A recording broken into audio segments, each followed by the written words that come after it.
Oo, mahal talaga yan, kuya. 550, no?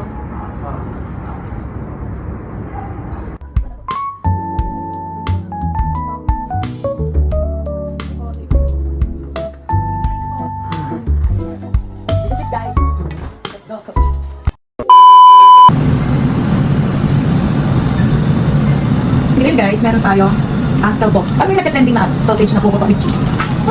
Merong 8 cheese pork sausage and 4 cheese. Pero ba't parang sa yung 4 cheese, no? Parang sa yung 8 cheese, ito yung 4 cheese. So, nahin natin tumali. Makabili ako tayo sa wala. Meron akong bulda para may partner naman. This is the moment! May sausage lang din. Pwede na natin, B.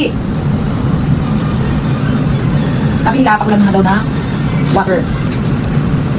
Kaya natin siya na polda. So, ibag muna. Pero siya pag pinapakulan sa ibag. Oh, vlogger! Vlogger number 2. Bitin mo, bitin.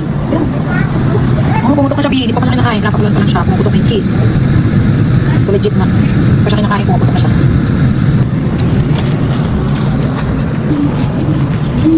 Yun, punta pa tayo. Ako niluluto natin ang sausage.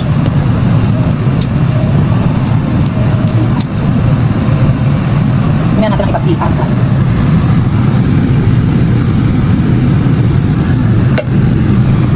Guys, so cheese. Punto na ang ating buldak ng sausage. So hi guys, tapos na tayo magluto. Meron akong buldak, meron akong coke, seaweed, and yung nagte-trending na sausage na pumuputak. Alam na di. Okay, let's go. Wait lang. Kain muna ako ng for the intro. Char. Lap.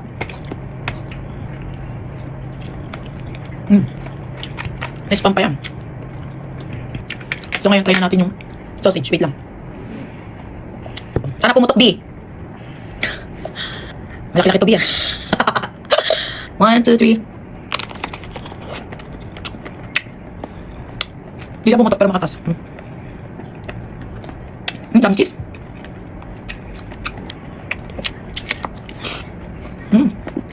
So try natin ito isa.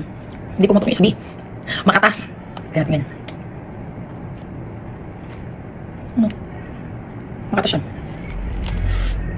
Okay.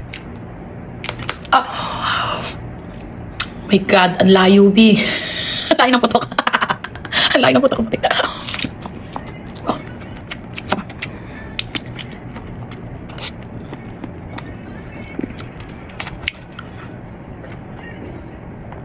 So, napakasarap talaga niya. Mahal lang talaga siya, pero masarap. Kung gusto niyo bumili kayo dun sa Uncle Boss, okay?